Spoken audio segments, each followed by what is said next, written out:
Asthma की समस्या में क्या खाएं क्या ना खाएं, अक्सर ये प्रश्न बहुत सारे पेशेंट्स के मन में बना रहता है।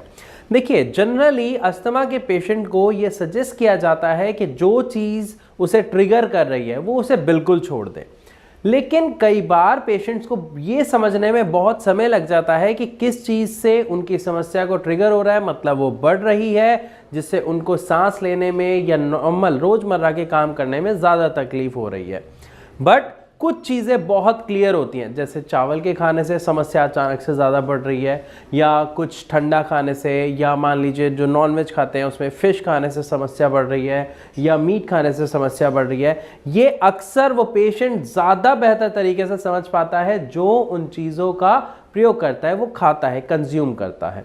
लेकिन आज की इस वीडियो में हम सबसे पहले बात करेंगे कि वो ऐसी कौन सी चीज़ें होती हैं जो एक अस्थमा के पेशेंट को लेनी चाहिए, जो उसको उसके अस्थमा की समस्या में न केवल रिलीफ देता है बल्कि अस्थमा की समस्या से उसे बचाता भी है। तो इसमें सबसे पहले एक फल का मैं नाम बताऊंगा जो ज़्यादातर डॉक्टर्स उसको कई बीमारियों के लिए एक औषधि की तरह मानते हैं, जो है सेब, एप्पल। जी हाँ, ऐसा माना जाता है कि अगर हफ्ते में 4 से 5 सेब आप खाते हैं, मतलब 4 से 5 दिन अगर आप डेली सेब का सेवन करते हैं, तो वो आपके अस्थमा की समस्या में काफ़ी मदद करता है। इसके बाद अगर हम बात करें तो बेरीज, जी हाँ, डिफरेंट काइंड ऑफ बेरीज भी अस्थमा के लिए बहुत अच्छी होती हैं, क्योंकि उसमें एंटी इन्फ्लामेटरी गुण होते हैं, यानी ऐसे गुण जिससे जो आपके ब्रोंकाइटिस में या ब्रोंकी होल्स में इन्फ्लामेशन हो रही है, यानी सूजन आ रही है, उसमें कमी लाने में, उनको कम करने में बहुत ही सहायक सिद्ध होती हैं। इसीलिए बेरीज भी अस्थमैटिक पेशेंट के लिए बहुत ही अच्छे फल में गिनी जाती हैं। इसके बाद अगर हम बात करें तो गाजर भी बहुत अच्छी मानी जाती है अस्थमा के पेशेंट के लिए, क्योंकि इसमें बीटा कैरोटीन होता है। ये भी एंटी इन्फ्लामेटरी होता है और बहुत ही ज़्यादा मदद करता है अस्थमा की समस्या को कम करने के लिए, साथ ही कंट्रोल करने के लिए। इसके बाद अगर हम बात करें तो एवोकेडो भी इसी श्रेणी में आता है, जो अस्थमैटिक पेशेंट के लिए काफ़ी अच्छा माना जाता है। तो ये कुछ ऐसी चीज़ें हैं जिनका सेवन अगर अस्थमा के पेशेंट करते हैं तो उनकी वो जो इन्फ्लामेशन होती है ब्रोंकाइटिस में, ब्रोंकीहोल्स में, उनमें काफ़ी अच्छा रिलैक्स देखने को मिलता है, और साथ ही जो उनका अस्थमैटिक प्रॉब्लम होती है, जो बार बार ट्रिगर हो रही होती है समस्या, एनी हाउ वो भी कंट्रोल होती है। लेकिन ध्यान रखिएगा, इन चीज़ों से आप अस्थमा की समस्या को कम करने की या मैनेज करने की कोशिश मात्र कर सकते हैं।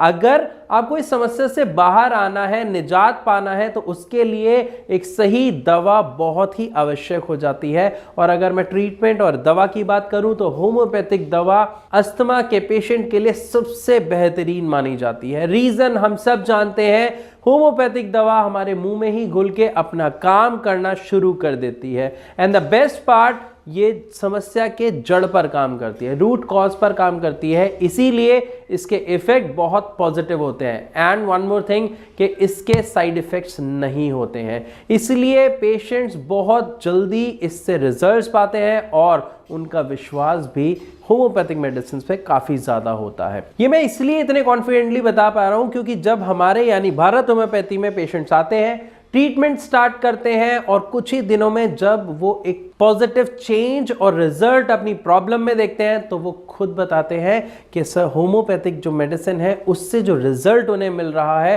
वो फार बेटर है कंपैरेटिवली अदर मेडिसिन के।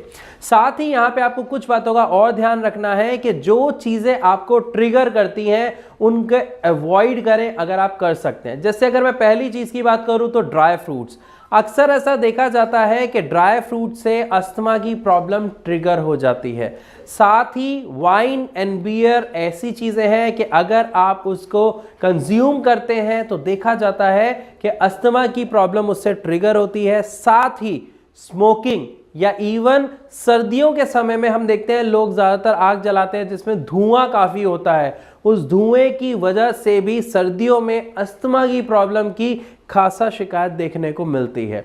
सो अगर आपको या आपके परिवार में किसी को अस्थमा की कोई समस्या है और आप उससे जुड़ा कोई सवाल अगर हमसे पूछना चाहते हैं, आपकी मदद के लिए भारत होम्योपैथी के डॉक्टर्स की पूरी टीम है। आप फ्री ऑफ कॉस्ट उनसे कंसल्ट कर सकते हो। नीचे दिए गए नंबर पर आप उन्हें कॉल करें, अपना सवाल पूछें और जो राय लेना चाहते हैं वो फ्री ऑफ कॉस्ट उनसे ले सकते हैं।